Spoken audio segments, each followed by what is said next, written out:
A graça e a paz do Senhor Jesus esteja em seu coração. Estamos dando início à primeira parte do nosso curso, Apocalipse para Todos, porque eu tenho certeza que esse assunto é para mim, é para você, é para todos aqueles que têm fome e sede por aprender mais da palavra de Deus. Eu tenho certeza que seu coração vai ser incendiado nesses dias com respeito ao fim dos tempos, a volta de Jesus. Nada melhor do que você assistir um filme e ver o final do filme, né? Ler um livro e ver o final da história desse livro. Então eu tenho certeza que seu coração vai ser ricamente aquecido, renovado, inspirado nesses dias de aula em nome do Senhor Jesus. E hoje nós vamos dar início na primeira parte do nosso estudo, lembrando que nós estamos estudando o livro de Apocalipse em 3 partes. A primeira parte, nós vamos traçar uma linha do tempo com os acontecimentos do tempo do fim. Então nós vamos, de forma cronológica, mostrar para você uma visão panorâmica, como se você estivesse num avião e vendo os acontecimentos do tempo do fim. É assim que nós vamos fazer. E hoje nós vamos iniciar falando a respeito do maior sinal do fim dos tempos. Então nós decidimos aqui fazer da seguinte maneira para que você tenha clareza. Nós colocamos aqui uma linha do tempo, nesse tempo que nós estamos vivendo hoje, vivemos em tempos proféticos, o tempo realmente está próximo. Essa linha vai de onde nós estamos aqui hoje e na outra ponta é a eternidade. Então nós vamos traçar essa linha com você. Eu tenho certeza que você vai ter clareza dos acontecimentos do tempo do fim. Eu gostaria então de começar lendo o texto da palavra de Deus, que está lá em Apocalipse, no capítulo 1, no versículo 1. Diz assim: revelação de Jesus Cristo, que Deus lhe deu para mostrar aos seus servos as coisas que em breve devem acontecer, e que ele, enviado por intermédio do seu anjo, notificou ao seu servo João. Veja aqui que a palavra de Deus diz que está breve, e olha que foi escrito há quase 2000 anos atrás. Se você for para o versículo 3 do capítulo 1, você vai perceber então que João diz que o tempo está próximo. Então, nós cremos que de fato nós estamos vivendo no tempo do fim. Se você me pergunta, pastor, nós estamos no tempo do fim, o tempo está próximo, eu posso dizer que está muito próximo. Se naquele tempo era breve, se naquele tempo está próximo, agora pode ter certeza nós estamos nos últimos segundos. Tenha certeza e clareza disso, né? Mas podemos dizer quando Jesus de fato vai voltar, quando ele vai estabelecer o reino dele? Não podemos dizer, né? Mas nós podemos ver os sinais. Conta-se uma história que estavam ministrando para crianças o livro de Apocalipse. E no final do culto, então uma criança chegou ali para o seu pai no carro e falou: pai, que dia que Jesus volta? E o pai falou: filha, não sei que dia que Jesus volta. A filha então disse: pai, o senhor sabe sim que dia que Jesus volta? Ele falou: não sei que dia que Jesus volta. Pai, o senhor sabe que dia sim que Jesus volta? Eu aprendi na salinha que só o pai sabe que dia que Jesus volta. Naquela hora ele deu um sorriso, respirou fundo e falou: ó, minha filha, só o Pai do céu sabe, né? A Bíblia diz lá em Marcos, capítulo 13, versículo 32, mas a respeito daquele dia ou da hora, ninguém sabe, nem os anjos no céu, nem o Filho, senão o Pai. Então, quando está para chover, você consegue ver as movimentações dos céus, as nuvens de chuva. Então é um sinal que vai chover. Então, apesar de você não saber exatamente a hora que vai chover, você já começa a perceber sinais. Então nós podemos perceber sim os sinais se aproximando da vinda do Senhor, mas nós não podemos dizer data. Eu me lembro um dia que, naquele tempo da pandemia, uma irmã da igreja mandou um vídeo para mim, e uma pessoa estava dizendo ali a data que Jesus iria voltar. Naquele momento eu mandei a resposta para ela dizendo que não tem como, né, alguém saber de fato, porque está escrito na Bíblia que só o Pai sabe. Mas veja, às vezes as pessoas tentam definir datas para você. Não acredite. Por quê? Porque não está escrito na palavra de Deus. Agora, sinais, com certeza, nós podemos ver, inclusive nós vamos estudar sobre os sinais aqui com você. E eu gostaria então de ler um texto da palavra de Deus com você, que está lá em Mateus 24, versículo 3, que diz assim: dize-nos quando sucederão essas coisas e que sinal haverá da tua vinda e da consumação do século. Essa é a pergunta dos discípulos para Jesus. Em um determinado momento, eles estavam ali no templo, estavam saindo do templo, e os discípulos chegaram para Jesus e falaram assim: olha essa construção, olha esse templo aqui. E Jesus disse: olha, não vai ficar pedra sobre pedra. E depois, mais à frente, no Monte das Oliveiras, eles então perguntam a respeito desse texto aqui. Diz-nos então quando sucederão essas coisas. Quando é que vai acontecer que esse templo vai ser destruído? E realmente aconteceu no ano 70 depois de Cristo. Nós sabemos que o imperador Tiro, ele invadiu Jerusalém e destruiu o templo. Até então, o templo continua em ruínas, ele foi destruído, nós sabemos disso. Né? Então, aconteceu já um ato profético ali. E então, eles perguntam ainda, mas quando vai ser a consumação do século? Quando que essas coisas do fim vão acontecer? Então, Jesus começa a dizer, ali no capítulo ainda 24 de Mateus, o seguinte, versículo 6, olha o que a Bíblia nos diz: porque virão muitos em meu nome, dizendo, eu sou o Cristo, e enganarão a muitos. E certamente ouvireis falar de guerras e rumores de guerras. Vede que não vos assusteis, porque é necessário assim acontecer, mas ainda não é o fim. Deixa eu parar um pouco por aqui. Nós estamos vivendo hoje mesmo em guerras e rumores de guerras. E sempre me perguntam a respeito das coisas do fim, né, como está tendo uma guerra agora em Israel. Então eles me perguntam, pastor, é o momento, é a hora, agora? Veja, está sim havendo um momento de guerra e de rumores de guerra, mas Jesus mesmo disse, não vos assusteis, porque isso é necessário que aconteça, mas ainda não é o fim. Olha o versículo 7, porquanto se levantará nação contra nação, reino contra reino, e haverá fomes e terremotos em vários lugares, porém tudo isso é o princípio das dores, ok? Então, guerras vão haver até o fim, rumores de guerras, nação contra as nações, até que então venha, de fato, o fim, a grande tribulação, e tudo isso que nós vamos compartilhar acerca das coisas do fim.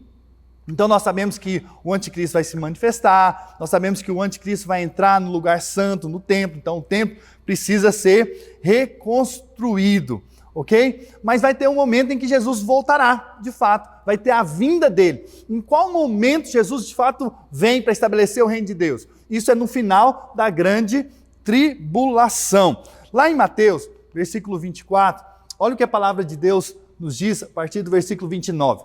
Logo em seguida, a tribulação daqueles dias, que é a grande tribulação, o sol escurecerá, então vai ter um sinal no céu, a lua não dará sua claridade, as estrelas cairão do firmamento e os poderes do céu serão abalados. Então aparecerá no céu o sinal do Filho do Homem. Todos os povos da terra se lamentarão e verão o Filho do Homem vindo sobre as nuvens do céu, com poder e muita glória.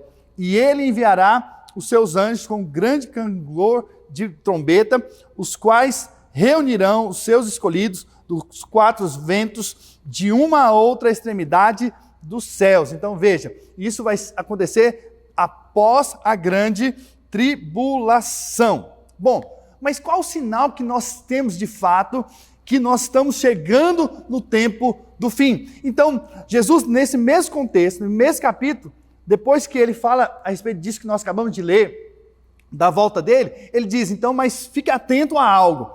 E é esse o maior sinal profético do fim dos tempos, que é a parábola da figueira. E a parábola da figueira aponta para Israel. Então podemos dizer que Israel é o maior sinal profético dos tempos. Então, se nós queremos saber a respeito do fim, nós temos que olhar para Israel. E vamos ver então o que Jesus nos ensina nessa parábola, ok? Mateus 24, versículo 32. Olha o que a Bíblia diz. Aprendei, pois, a parábola da figueira.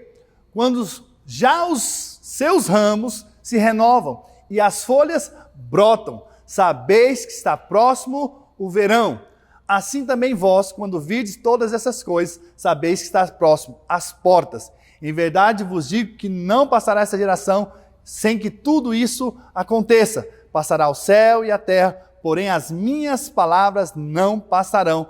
Mas a respeito daquele dia e hora, ninguém sabe, nem os anjos dos céus, nem o Filho, senão o Pai. Então aqui nós temos a parábola da figueira.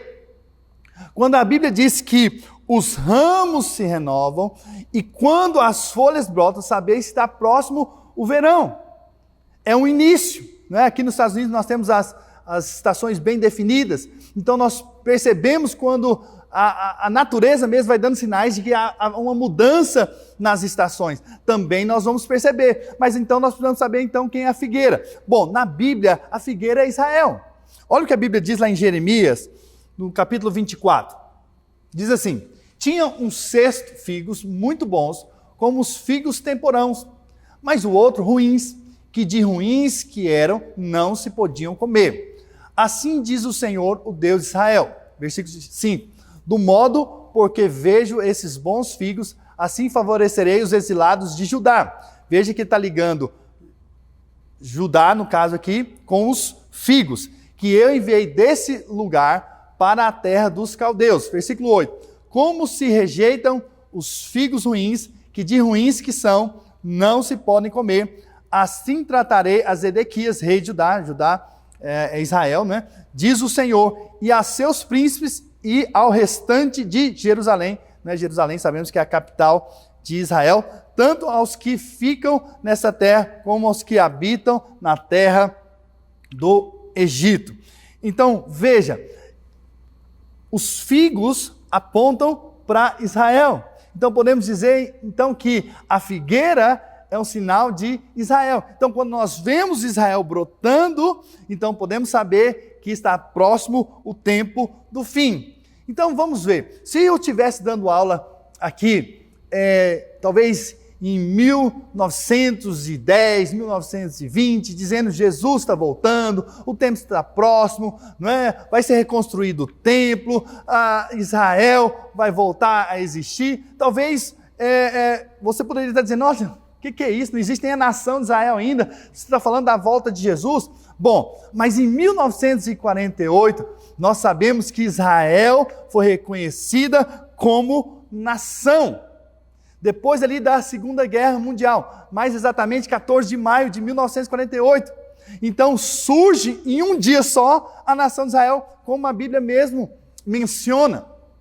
Né? Acaso pode nascer uma nação em um dia só? Então a nação de Israel, depois de quase 2000 anos, volta a existir. Um milagre. E volta a existir com a sua cultura, volta a existir com a sua língua, que não se perdeu ao longo do tempo, como outras se perderam.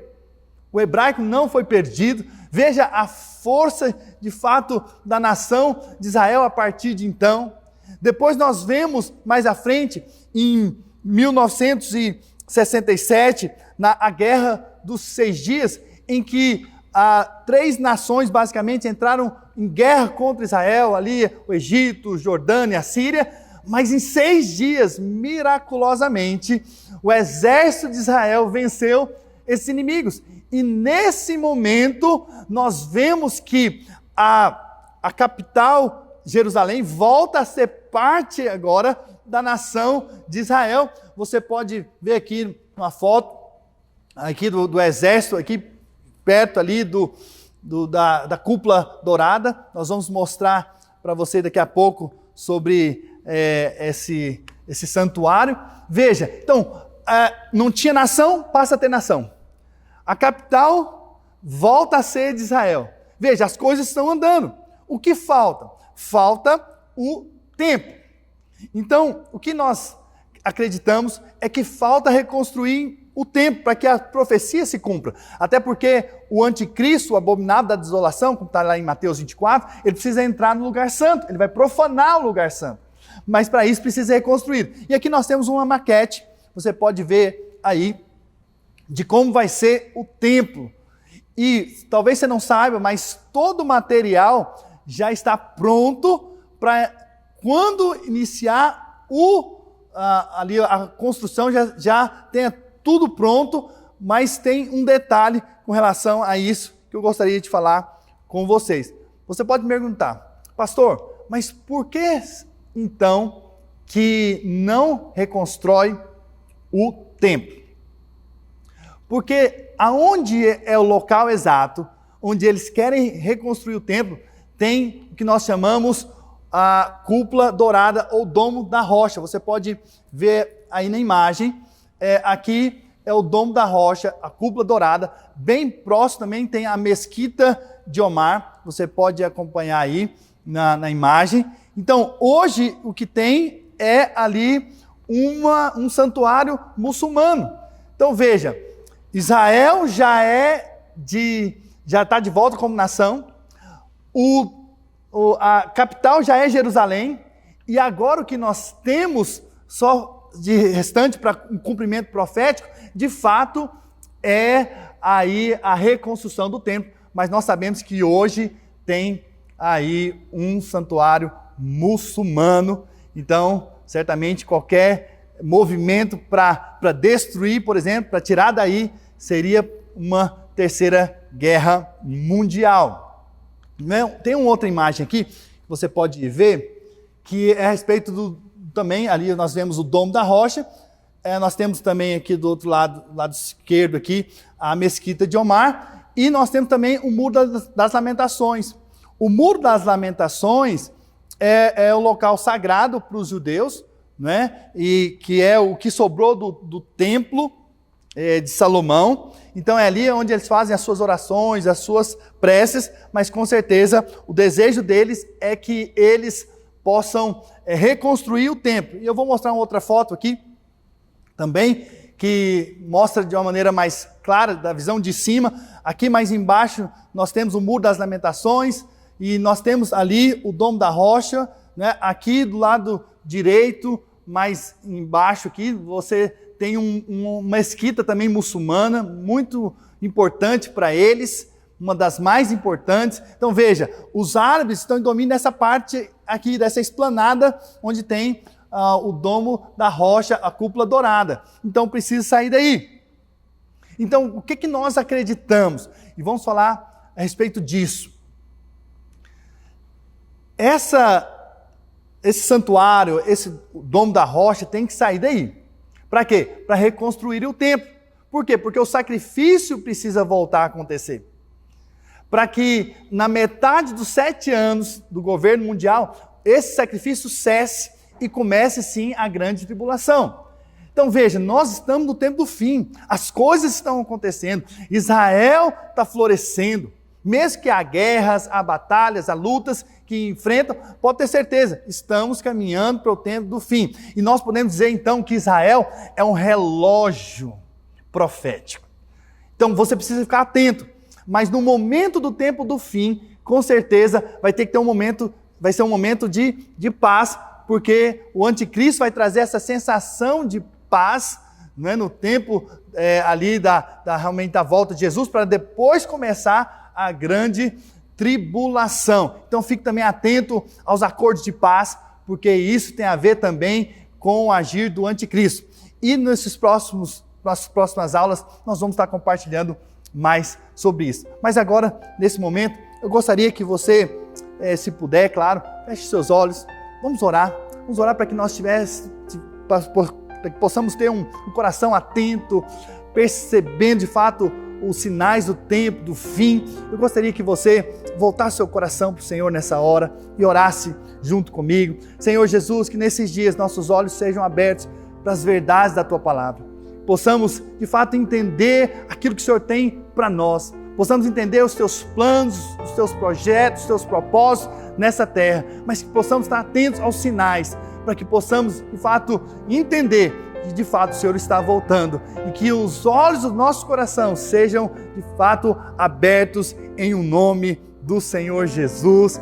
Que Deus possa te enriquecer a cada dia mais Te vejo na próxima aula, em nome de Jesus. Não deixe de seguir o pastor Marcos Nogueira no Instagram, @marcosnogueira.usa.